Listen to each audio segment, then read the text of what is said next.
दोस्तों, एक कुत्ते ने यमराज को सुनाई मनुष्य जीवन की कड़वी सच्चाई।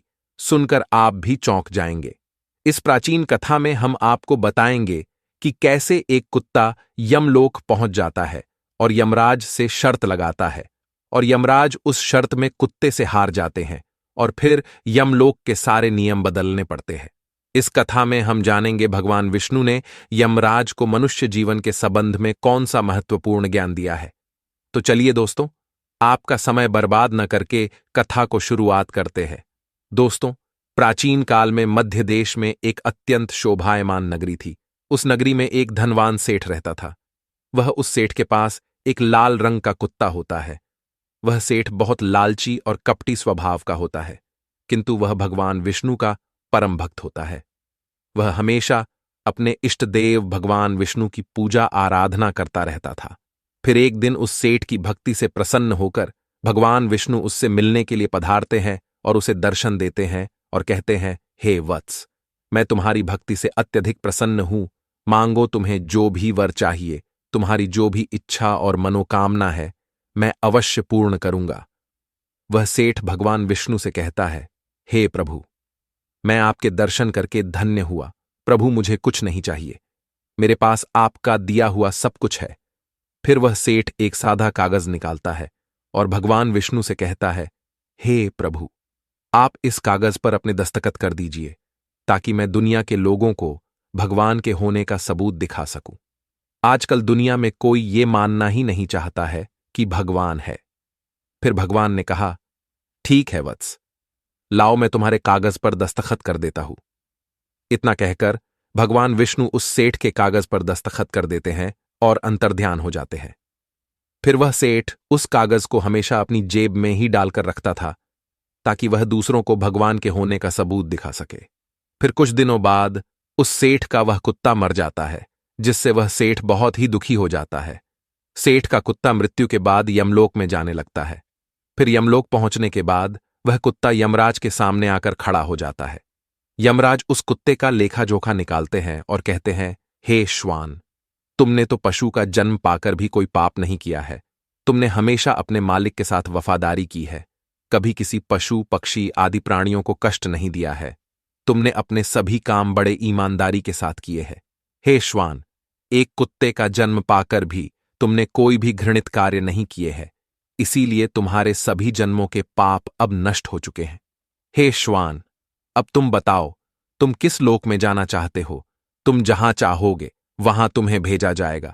तुम जिस प्राणी का जन्म चाहते हो वह जन्म भी तुम्हें दिया जाएगा। हम तुम पर बड़े ही प्रसन्न हैं।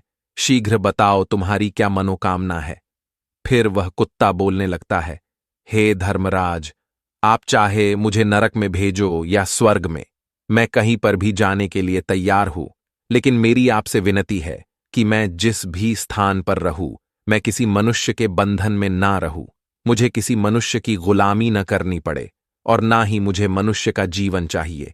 आप कृपा करके मुझे कोई उचित स्थान प्रदान करे। कुत्ते की बात सुनकर यमराज आश्चर्यचकित होते हैं और सोचने लगते हैं कि मनुष्य का जीवन पाने के लिए तो देवता भी तरसते हैं, फिर यह कुत्ता मनुष्य का जीवन ना देने की कामना क्यों कर रहा है। फिर यमराज उस कुत्ते से कहते हैं, हे श्वान, तुम मनुष्यों से इतना द्वेष क्यों करते हो? मनुष्य का जन्म पाने के लिए तो बड़े बड़े देवता भी तरसते हैं। पृथ्वी पर तो मनुष्य का जीवन ही सर्वश्रेष्ठ है। फिर क्यों तुम मनुष्य का जन्म नहीं पाना चाहते हो? इससे पहले तुम्हें कभी मनुष्य का जीवन नहीं मिला है, शायद इसीलिए तुम मनुष्य जीवन के फायदे नहीं जानते हो। तुम एक बार मनुष्य का जीवन प्राप्त करके देखो, तुम्हें पता चलेगा कि उसके कितने फायदे हैं। यमराज की बात सुनकर वह कुत्ता कहता है, हे धर्मराज, मैं जानता हूं कि मनुष्य का जन्म कितना अनमोल है, लेकिन मनुष्य बड़ा ही स्वार्थी, धूर्त, कपटी और चालाक होता है। जब वह अपना मतलब देखने लगता है तो सही गलत सब कुछ भूल जाता है। उसकी तृप्ति किसी चीज से नहीं होती। सारे संसार का धन भी उसे मिल जाए तो भी वह संतुष्ट नहीं रहता। उसकी भूख कभी नहीं मिटती है। मनुष्य बड़ा ही असंतोषी होता है। वह अकारण ही दुखी रहने लगता है और दूसरों को भी दुख देने लगता है। मनुष्य मुझ जैसे बेजुबान जानवरों को अपना गुलाम बनाकर रखता है और अपना काम निकलवाता रहता है। इतना ही नहीं, मनुष्य तो भगवान को भी धोखा देता है। इसीलिए मुझे मनुष्य जन्म नहीं चाहिए। यमराज कहते हैं, हे श्वान, ये तुम क्या कह रहे हो? मनुष्य भगवान को धोखा भला कैसे दे सकता है?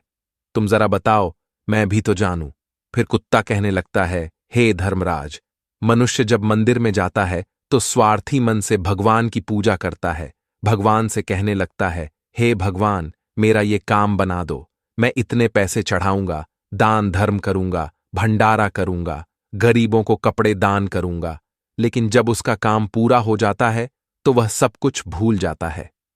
आगे बढ़ने की होड़ में वह अपनों का ही शोषण करता रहता है, एक दूसरे की टांग खींचने में लगा रहता है, न खुद ऊपर उठने का प्रयास करते हैं, न दूसरों को उठने देते हैं, न चैन से खाते हैं, न खाने देते हैं।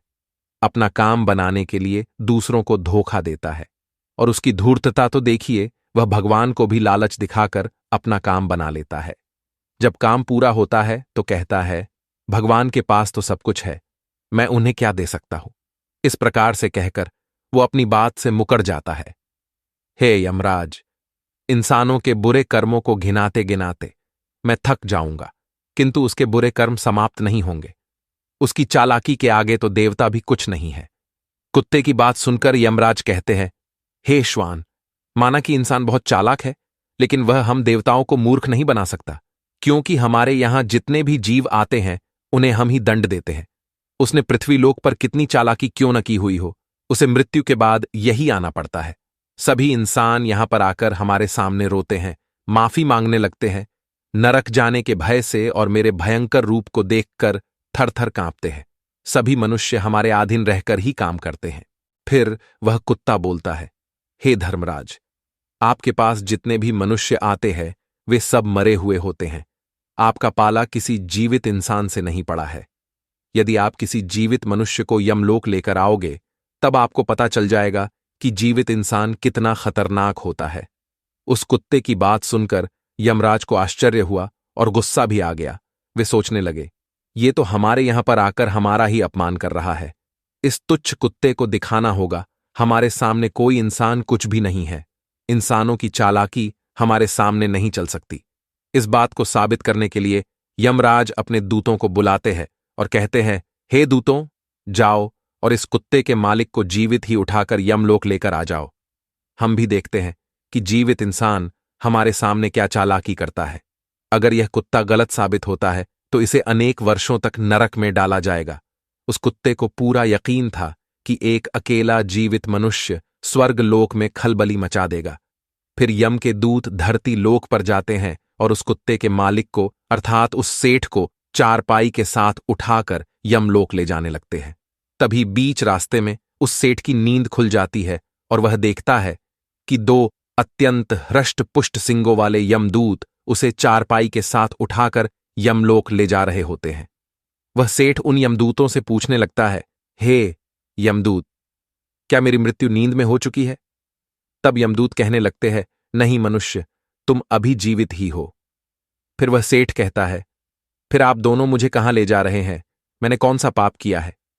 यम के दूत उस सेठ को सारी कहानी बता देते हैं और कहते हैं, तुम्हारे कुत्ते ने यमराज से कहा है कि जीवित मनुष्य बहुत चालाक होता है, इसीलिए इस बात का परीक्षण करने के लिए यमराज ने आपको जीवित ही यमलोक लाने के लिए कहा है। उस सेठ को पूरी बात समझ में आती है और वह कुछ देर तक सोचने लगता है और फिर तुरंत उसकी जेब में रखा हुआ वह कागज निकालता है जिस पर भगवान विष्णु ने दस्तखत किए हुए होते हैं। वह उस कागज पर कुछ लिख देता है और फिर से कागज को अपनी जेब में रख लेता है। यमदूत उस सेठ को लेकर यमराज के दरबार में उपस्थित हो जाते हैं। उस सेठ को देखते ही यमराज जोर जोर से हंसने लगते हैं और सोचने लगते हैं, ये तुच्छ मनुष्य भला मेरा क्या बिगाड़ पाएगा।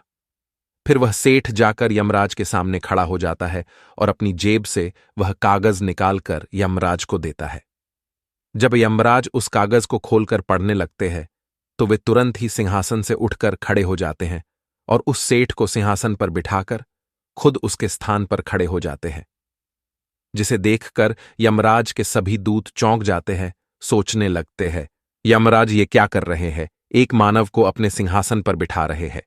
ये जरूर कोई पहुंचा हुआ इंसान लगता है। वह सेठ अब यमपुरी का राजा बन जाता है। यमराज भी उसका आदेश मानने के लिए विवश हो जाते हैं।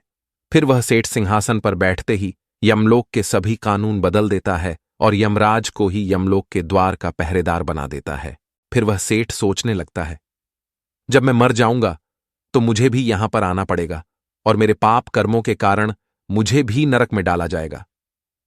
इसीलिए उस सेठ ने नरक में पड़े सभी प्राणियों को स्वर्ग में डालने का आदेश दिया और नरक का द्वार हमेशा के लिए बंद कर दिया। और फिर सभी यमदूतों को आदेश दिया कि आज के बाद किसी भी प्राणी को नरक में नहीं डाला जाएगा, सभी प्राणियों को स्वर्ग में ही भेजा जाए। सेठ के इस आदेश को सुनकर स्वर्गलोक में खलबली मच गई। सभी देवता हैरान हो गए, लेकिन वे कर भी क्या सकते थे। आदेश यमलोक के राजा ने दिया था, इसीलिए चुपचाप सभी उसका पालन करने लगे। स्वर्गलोक का संतुलन पूरी तरह से बिगड़ गया। धीरे धीरे स्वर्गलोक में जीवों की भीड़ बढ़ने लगी, जिनकी सेवा करके स्वर्गलोक के कर्मचारी और अप्सराएं परेशान होने लगे और सोचने लगे, इतने सारे जीवों की सेवा कैसे कर पाएंगे। उधर वह कुत्ता सोचने लगा, यमराज को जीवित मनुष्य को यमलोक में लाना कितना महंगा पड़ गया। सेठ जी ने सब कुछ बदल दिया है, आखिर ऐसा कैसे हुआ। फिर वह कुत्ता अपने सेठ के पास गया और पूछने लगा, सेठ जी, आपने ये सब कैसे किया? अब तो आप यमलोक के राजा बन गए हैं, अब मैं सारे जीवन आपका दास बनकर रहूंगा। कृपया आप मुझे बताइए कि आपने ये सब कैसे किया। तब उस सेठ ने धीरे से उस कुत्ते के कान में कहा, जब मुझे पता चला कि मुझे जीवित ही यमलोक ले जाया जा रहा है, तो मैंने भगवान विष्णु के दस्तखत किए हुए कागज पर यह लिख दिया कि जिस जीवित मनुष्य को यमराज यमलोक बुला रहे हैं, उसे यमलोक का राजा बना दिया जाए। यही मेरा आदेश है। उस कागज पर भगवान विष्णु के दस्तखत देखकर यमराज को लगा कि यह भगवान विष्णु का ही आदेश है, तो उन्होंने बिना विचार किए ही मुझे यमलोक का राजा बना दिया। सेठ की बात सुनकर वह कुत्ता बहुत खुश हुआ और सोचने लगा, इंसानी दिमाग चाहे जहां भी रहे, खुरापात तो करेगा ही। इधर यमलोक का ऐसा हाल देखकर सभी देवता भगवान विष्णु से मिलने के लिए वैकुंठ चले गए और उन्हें सारी बात बता दी। देवताओं की सहायता करने के लिए भगवान विष्णु तुरंत ही यमपुरी में आ गए, तो उन्होंने देखा कि यमराज यमलोक के द्वार पर पहरा दे रहे हैं। फिर यमराज के सिंहासन पर कौन बैठा है? भगवान विष्णु को देखते ही यमराज उनसे प्रार्थना करने लगे और कहने लगे, हे प्रभु, आपकी यह लीला बड़ी ही विचित्र है। धरती के एक साधारण मनुष्य को आपने यमलोक का राजा बना दिया और मुझे पहरेदार। भगवान विष्णु यमराज से कहते हैं, हे धर्मराज, ये मैंने नहीं किया है, ये तो मनुष्य के चालाक दिमाग का कमाल है। यदि तुम जीवित मनुष्य को यमलोक लेकर आओगे तो यही होगा। इसीलिए मैंने मृत्यु के बाद ही मनुष्य को यमलोक लाने का आदेश दिया था, ताकि मनुष्य के सभी दोष और स्वभाव शरीर के साथ नष्ट हो जाए और केवल उसकी आत्मा ही यमलोक में प्रस्थान करे। किंतु आप तो एक जीते जागते मनुष्य को ही यमलोक उठाकर लेकर आए। यमराज से इतना कहकर भगवान विष्णु आगे बढ़े। फिर जब उस सेठ ने भगवान विष्णु को आते हुए देखा, तो वह तुरंत यमराज के सिंहासन से उठकर खड़ा हो गया और बोलने लगा, हे प्रभु, मुझे क्षमा करो। मैंने अपने कुत्ते को नरक में जाने से बचाने के लिए और मनुष्य की बुद्धि का बल दिखाने के लिए ही ऐसा किया। मैं आपके द्वारा दिए गए वरदान का दुरुपयोग नहीं करना चाहता था। हे प्रभु, मैं आपके दर्शन करके धन्य हो गया। अब मुझे किसी चीज की अभिलाषा नहीं है। फिर भगवान विष्णु मुस्कुराए और उन्होंने उस सेठ को क्षमा कर दिया। फिर वह सेठ धरती लोक पर लौट गया। भगवान विष्णु ने भी यमराज को फिर से यमलोक की गद्दी पर बिठा दिया और वे भी वैकुंठ लोक लौट गए। यमराज फिर से अपने सिंहासन पर बैठ गए। तब वह कुत्ता यमराज से कहने लगा, हे धर्मराज, देखिए आपने जीवित मनुष्य की चालाकी। एक जीवित मनुष्य क्या क्या कर सकता है। इसीलिए मैं मनुष्य नहीं बनना चाहता। मनुष्य जब स्वार्थी बन जाता है तो वह अंधा हो जाता है, उसे दोस्त परिवार दिखना बंद हो जाते हैं। लालच में वह धर्म को भी भुला देता है और अनिष्ट कार्य करने लगता है। जब तक वह शास्त्र अनुसार कर्म करता है तभी तक सुखी रहता है, और जब धर्म से विमुख हो जाता है तो क्लेश और बीमारियां उसे घेर लेती है और उसका पतन हो जाता है। फिर यमराज उस कुत्ते को क्षमा कर देते हैं, उसे स्वर्ग में भेज देते हैं और यमलोक के बदले हुए कानूनों को फिर से सही कर देते हैं। तो दोस्तों, इस प्रकार से एक कुत्ते ने यमराज को मनुष्य के जीवन की सच्चाई बताई है। ये कथा आपको कैसी लगी कमेंट करके जरूर बताएं। अगर यह जानकारी अच्छी लगी तो वीडियो को लाइक जरूर करें और कमेंट में जय श्री कृष्ण जरूर लिखें। साथ ही चैनल को सब्सक्राइब करें। मिलते हैं अगली वीडियो में। आप सभी का धन्यवाद।